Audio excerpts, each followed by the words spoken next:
बिस्मिल्लाहिर्रहमानिर्रहीम। अस्सलामु अलैकुम। कही अनकही के साथ वजी अहमद सिद्दीकी आपकी खिदमत में हाजिर है।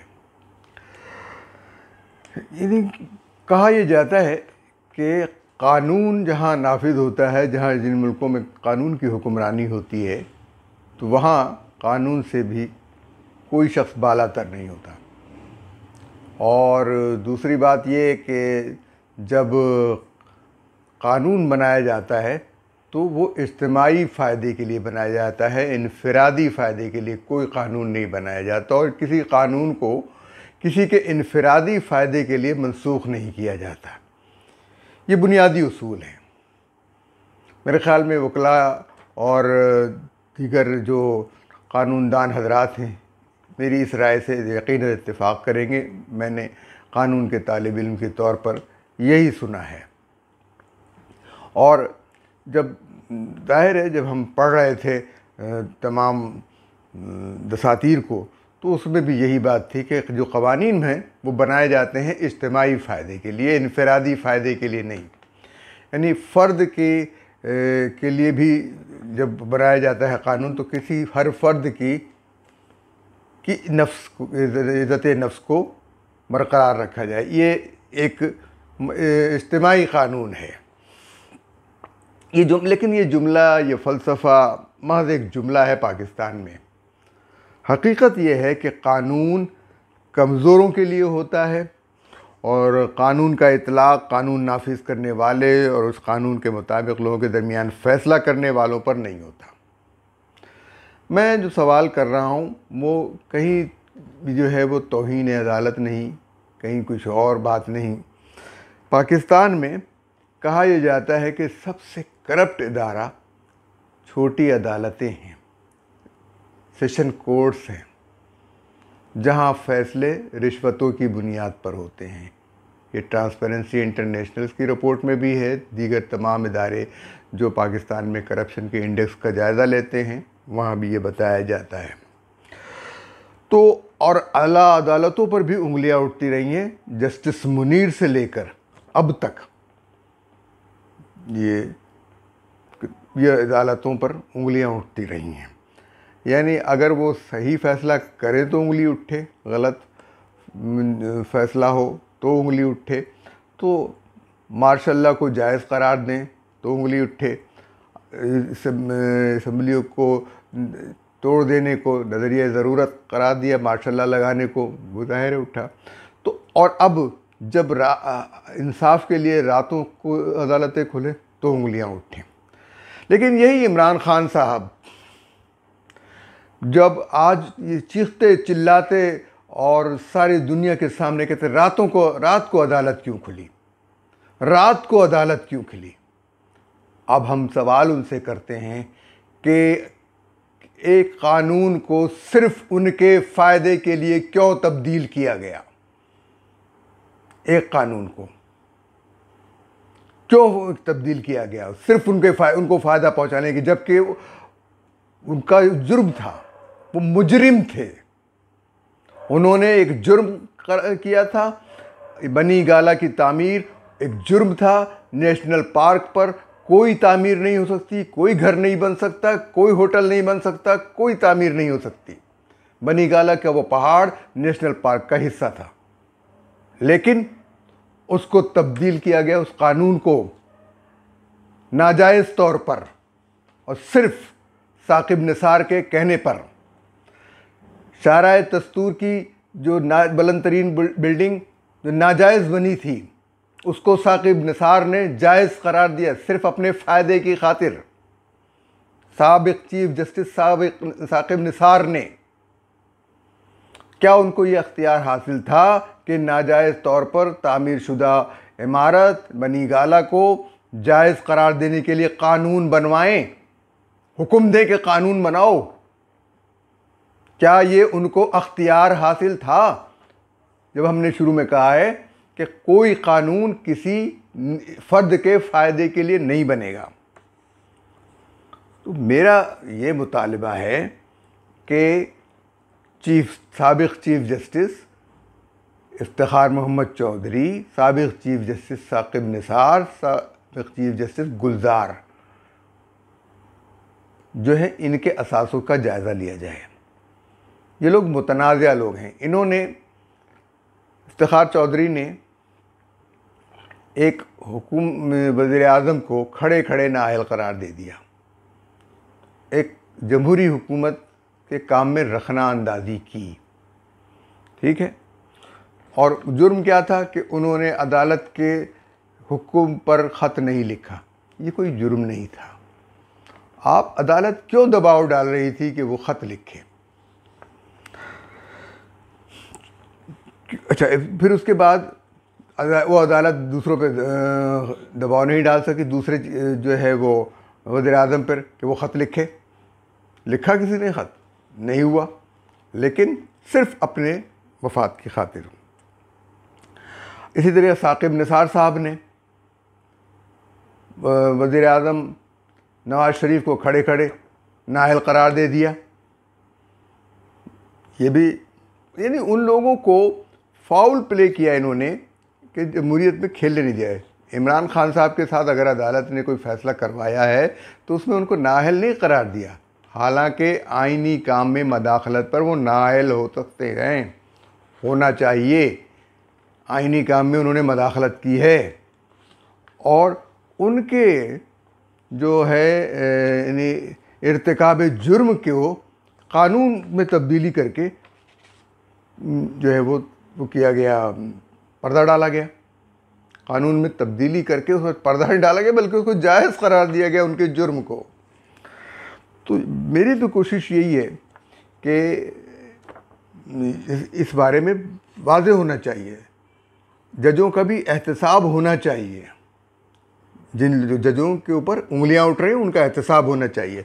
जस्टिस गुलजार ने इस्लामाबाद में नाजायज़ तामीरात का कोई जायज़ा नहीं लिया, उनको नहीं गिराया, लेकिन कराची के अंदर उन्होंने एक तूफ़ान मचा दिया, एक बर्बादी कर दी और उसके नतीजे में लोग जो है अपने घरों से महरूम हो गए, अपने कारोबार से महरूम हो गए और उनकी बद्दुआएं कहाँ जाएंगी। अब हम ये जानना चाहते हैं कि जस्टिस गुलजार के असासे कितने हैं, उनके घर कितने हैं, ना जो क्या वो अपनी इस आमदनी में इतने घर बना सकते थे या नहीं, क्या जस्टिस साकिब निसार इतने घर बना सकते कि नहीं। और देखें, जस्टिस साकिब निसार ने डैम फंड भी, जो उनका काम ही नहीं था, डैम के लिए फ़ंड जमा करना जस्टिस साकिब निसार का काम था। क्या अदलिया का काम ये है कि वो डैम के लिए फ़ंड जमा करे? क्या ये काम है अदलिया का? अदलिया PWD का किरदार अदा करेगी? तमाम ये बना दो, वो बना दो। अदलिया का काम इंसाफ है, कायदे और कानून के मुताबिक काम करना है। तो क्यों नहीं इनका एहतसाब किया जाता इन लोगों का? और बेटे की शादी में इन्हीं बहू का जोड़ा था, इंडियन डिज़ाइनर से बनवाया गया, 1.5 करोड़ रुपए का।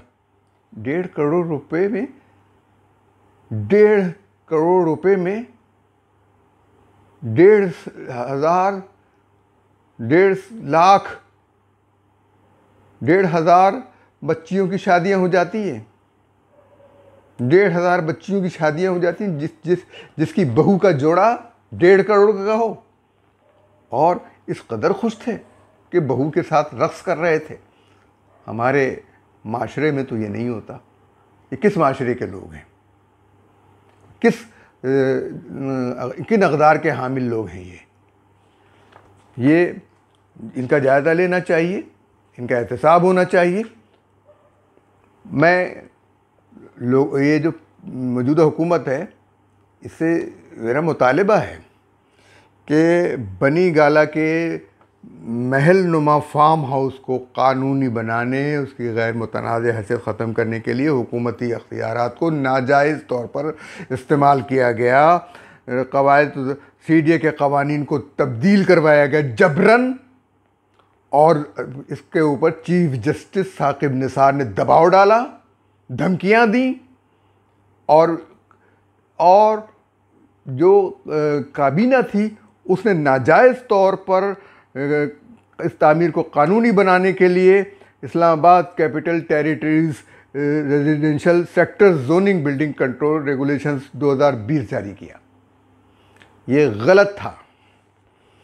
और सिर्फ इस्लामाबाद 2000 में, यानी जब ये इक़्तिदार में आए तो फौरी तौर पर ये काम, पहला काम किया कि अपने घर को नाजायज़ था, जिसके वो CDA जायज़ नहीं करार दे रहा था, वो उसके लिए एक कमीशन बनवाया कि CDA के मास्टर प्लान पर नज़रसानी की जाए। और ये इस साइट प्लान की उन्होंने कोई मंजूरी नहीं ली थी, कोई कायदे से काम नहीं लिया था, और बनी गाला के तजावुज़ात में इसका शुमार होता था, और साइट प्लान नहीं था। बाबा रावान जो है वो इनके नाजायज़ काम को जायज़ करार देने के लिए बहुत उछल कूद मचा रहे थे, और ये सब कुछ दबाव हुआ।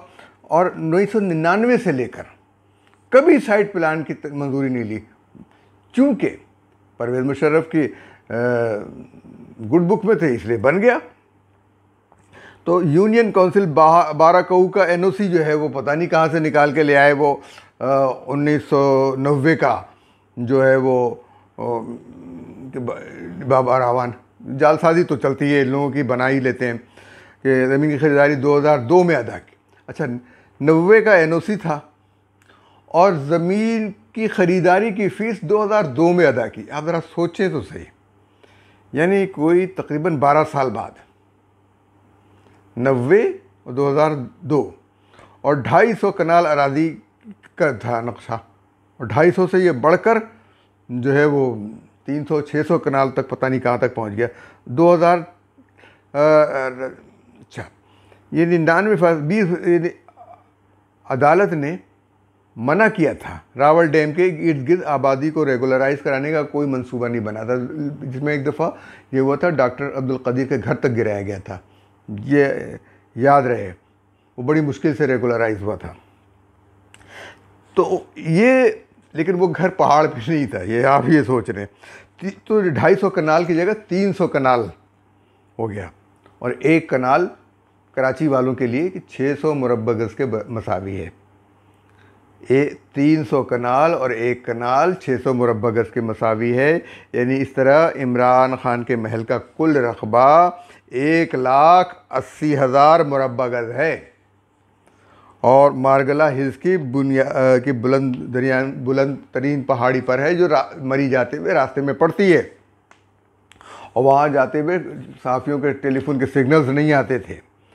मैं ख़ुद जाके मैंने देखा है, वहाँ गया हूँ, तो वहाँ से पूरा इस्लामाबाद दामन में है, कदमों के नीचे होता है। और इस महल की रेगुलराइजेशन की जो फ़ीस है 12,06,000 रुपये अदा की, अरबों रुपए के महल की 12,06,000 रुपये फ़ीस। अच्छा, CDA के अफसरान ने कहा था उनको कि भाई ये ज़ोन 5 में के सब ज़ोन B में वाक़ है, यहाँ पर कोई तामीरात नहीं हो सकती। CDA का कानून था कि कोई भी कमर्शियल या रिहायशी तामीर नहीं हो सकती। और लेकिन बस रिश्वतखोरी के लिए घरों के घर बनते थे मैदान में, और वो रेगुलराइज हो जाते थे, लेकिन पहाड़ पे नहीं बनता था कोई घर। इमरान खान ने पहाड़ पे बनाया, तो ये सारा कुछ, इसके अंदर जितना भी कुछ काम किया गया वो सारे का सारा दबाव के तहत किया गया। अब इस मामले को झाकिब निसार ने फिर जो है वो इसके लिए इनको बहुत रियायत दी, यानी एक तरफ तो उन्होंने इमरान खान की एयानत के लिए नवाज शरीफ की हुकूमत ख़त्म की, नवाज शरीफ को नाअहल करार दिया। केस था पानामा का, निकाल के लाए ओकामा, और पता नहीं किस तरीके से उसको वो किया, और जो चीज़ बिल्कुल इसके ऊपर कोई भी इन्हें नाजायज़ नहीं बनता था, कोई वो नहीं बनता था, उसको पता नहीं किस तरीके से मैनिपुलेट करके ये सब कुछ कर दिया। लेकिन अपने ममदूह के लिए, उसके जुर्म को छुपाने के लिए कानून बदलवा दिया। अच्छा, कानून का भी ये होता है कि जब कानून बनता है तो उसका इतलाक़ उस दिन से होता है जिस दिन वो बना है, लेकिन इसका इतलाक़ 10 साल पीछे से किया गया। 10 साल पहले जो कानून था, जो जुर्म था, उसको छुपाने के लिए ये किया गया। तो 10 साल पहले जो ज़मीन ली गई, ये किया गया, जो तामीर हुई, तामीर तो पहले हो गई थी, घर तो पहले बन गया था, उसको रेगुलराइज कर रहे थे वो। 2018 में जब ये रेगुलराइज करने की कहानी चली है, तो जो घर को तो गिराना ही गिराना है, अभी भी गिरा सकते हैं। वो कोई कानून, किसी कानून के तहत वो अब रह नहीं सकता। ये तो नहायत ही जो है ना, वो अब इसके ऊपर जो है बहुत किसी ने भी इसके बारे में जो है ना ऑडिट नहीं किया, और बनी गाला की तामीरात को जो है वो गैर कानूनी सोसाइटी को जो है वो, वहाँ पर लोगों के लिए तो बहुत सारे मसाइल हैं, लेकिन इमरान खान के लिए कोई मसला नहीं है। तो हम तो ये कहेंगे कि भाई बताएं, भाई इमरान खान जवाब दें। सबको तो कानून और अदालत है, तो इन्होंने अदालत से जो अपने लिए, अपनी ज़ात के लिए जो कानून में तब्दीली कराई है, उसका क्या होगा? रात को अदालत खुलवाने, ये मीर जाफ़र, मीर सादिक और ये जो नमरूद का, ये जो शद्दाद का महल है, ये कैसे बना?